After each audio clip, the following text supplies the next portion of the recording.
So where I left off, the Soviets had beat us into space with the Sputnik. Okay, they had launched a satellite that orbited the Earth, sent out radio transmissions. Okay, and people are like worried. Well, their rockets are more advanced than ours, and in some ways they are. Basically, the Americans have been working on getting our rockets smaller, more compact. We were better at miniaturizing. Our bombs were smaller. Okay, so we weren't trying to develop as big as rockets. In a lot of ways, the Soviet bombs were bigger, more massive, and so they took an opposite approach, just making the rockets more powerful. Okay? And there's talk of a missile gap. We think that maybe we're behind the Soviets. Now we know we're really not as far behind, but they're definitely can launch heavier stuff. They followed up Sputnik with a Sputnik 2, which actually put a dog into orbit, thus proving you could send a live item, being into orbit. Don't ask what happened to the dog. It's sad. Okay. But the space race is on, and this is where we start pouring money into research. This is when they established NASA. That's the National Aeronautics and Space Administration. Oh, look here. Here's the logo. Where's the logo? Oh, look. There you go. NASA. You've seen this. Kids walk around wearing shirts with it all the time. All right. I sometimes ask them, do you know what NASA stands for? And they look at me. All right. National Aeronautics. That's aircraft. So NASA works on aircraft as well as space.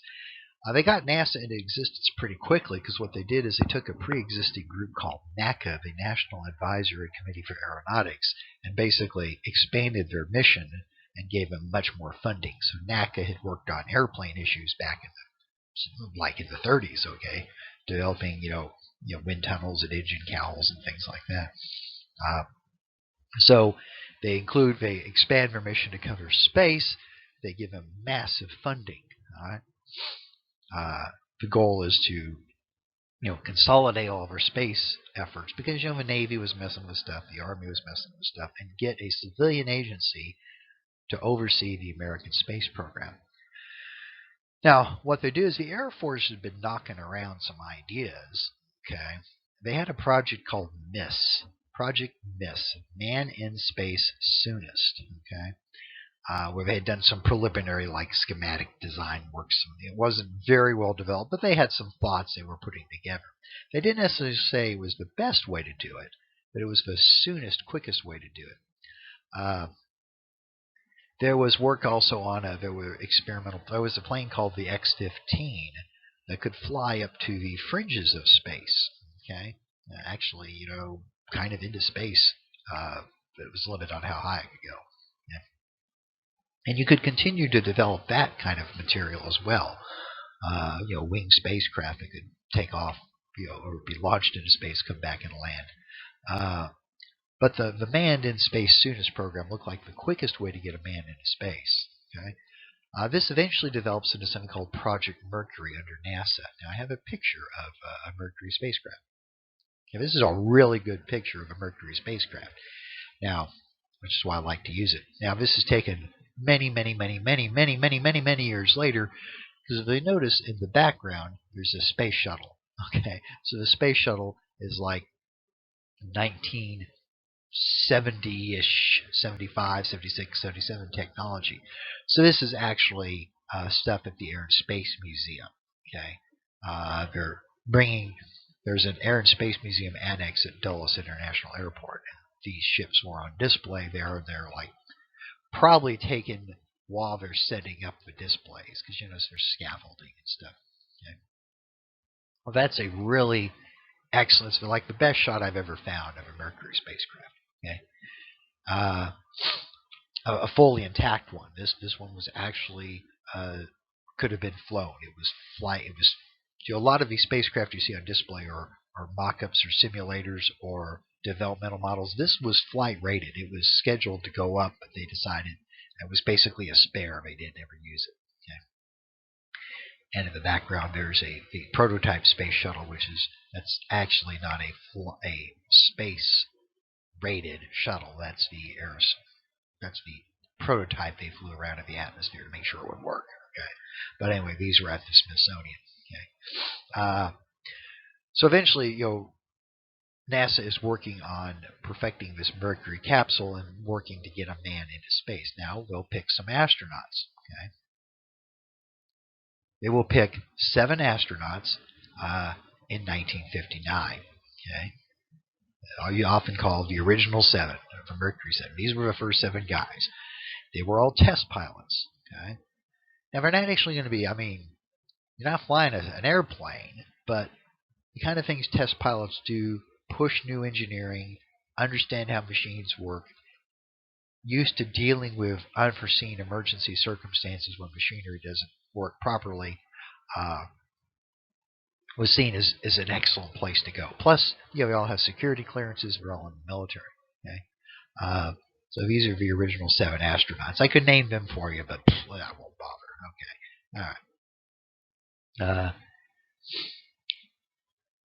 And so we pick these. They're developing the Mercury capsule. We're working safely towards trying to get a man up into space. Okay, but it takes a while. The Mercury capsules have to be proven. The booster rocket big enough to launch it is the Atlas, and they have it. Sometimes if we try to launch a Mercury capsule on an Atlas unmanned and it blew up, if there had been a pilot on board, well, that would have been that. Maybe. And then we're going to mess with sending up we send up some chimpanzees first to see if they can survive the forces of reentry. So NASA's taking a very safe, methodical, I mean, it's cutting edge technology, but they're taking a step-by-step, methodical, let's do this as carefully as we can approach towards getting a man into space. Okay? And here's where the Soviets pull a fast one again. In April 1961, okay, this would have been right after John Kennedy took office. Okay? The Russians launch the first, what they call a cosmonaut, into space. The first man into space is a stinking communist, Yuri Gagarin, bless his heart. Okay? Takes off from Soviet Union, makes 1 unit circle of the Earth, lands in the Soviet Union safely. Okay? And then the Soviets, of course, announced they've pulled this off, which for a long time led to speculation. Was he the first guy they tried to send into space? Did they try it before this and it didn't work? I think we're pretty sure he was the first one they even tried. But because the Soviet Union is very hush-hush on things, you don't necessarily know for sure.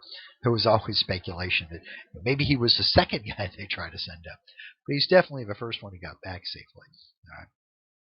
So once again, the Soviets have beaten us into space. They beat us with Sputnik. They beat us with a dog, and now they've beat us with a man. By the way, they also put the first woman in space, several flights later, which was kind of just a stunt, just so they could say they did it, because then they didn't fly another woman for 30 years or whatever. But anyway, so the Soviets have beaten us into space. Now, well, we're working on Mercury. Okay, if we had taken a less methodical approach, less test flights, maybe we could have been first, but we're trying to make sure the guys get back alive, right? So notice the date. It's on the slide, 12th April 1961.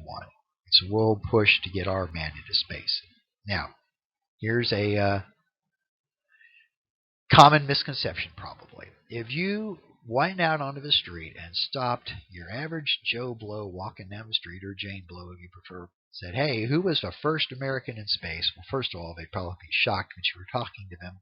And then most of them probably would have no clue. But those who did have a clue, a lot of them would probably say, well, John Glenn, everybody knows that. Okay?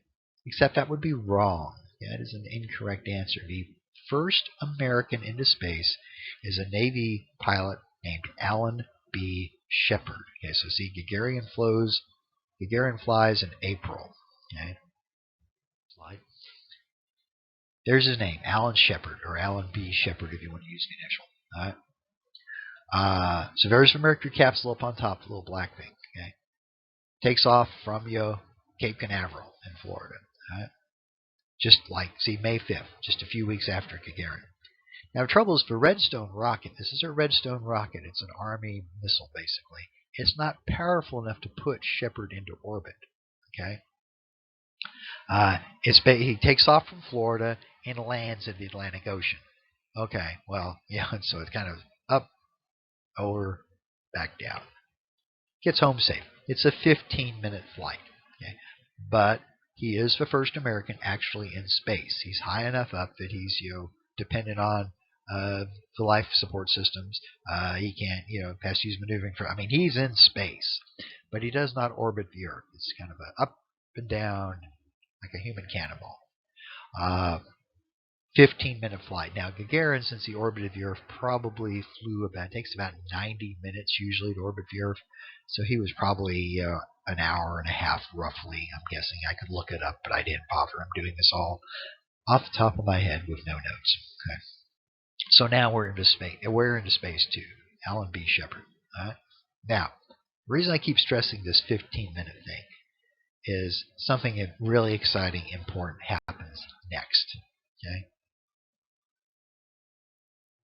President Kennedy, in May 25th, okay, it's like 3 weeks later, sets the goal that the United States should go to the moon and land on the moon, get a man safely back to Earth before the decade is out, which technically would be 1970, since that's the last year of the decade. Okay? Now, basically what it is Kennedy's talking to his advisors. He's like, oh, geez, man, the Soviets have beat us with a satellite. They've beat us with a man. I want to beat them at something. What's something we can beat the Soviets to? Okay. And the advisors, the engineers say, look, the Russians have a head start on us, but it's not that big of a head start. What we need is a goal so audacious, so incredible, so out there that their head start is meaningless. Okay. And the way I like to compare this is, let's say you're running a 40-yard dash, okay, and your opponent has a 2-second head start. Do you have a problem? Yes, you do. Okay. Let's say you're running a 26.2-mile marathon, and your opponent has a 1-minute head start. Is that overcomable? Is that big a deal? No, it really isn't. Okay. So the idea of going to the moon is so outlandish. It is so incredible. It is so out of your mind, Mr. President, that the Soviets aren't going to be have any moon program going. You're basically resetting everything to an even start. Okay, and so when Kennedy makes this speech calling on sending the United States to the moon and back, that whole get them safely back to Earth is key. Okay? We had a grand total of 15 minutes of spaceflight experience with Alan B. Shepard. I mean, it's just like insane, okay? But that's what he does. Okay? We do launch one more suborbital flight with a guy named Gus Grissom, Virgil, but everyone called him Gus, which duplicated Shepard's flight, another 15-minute up and down flight. Almost ends badly when the capsule sinks in the Atlantic Ocean, almost drowning Gus Grissom, but he manages to get out. Helicopter picks him up. But we're looking now to maybe try to get our first astronaut actually into orbit. Okay, and I'm going to cut it here and come back with another piece of this, and we'll pick up this topic.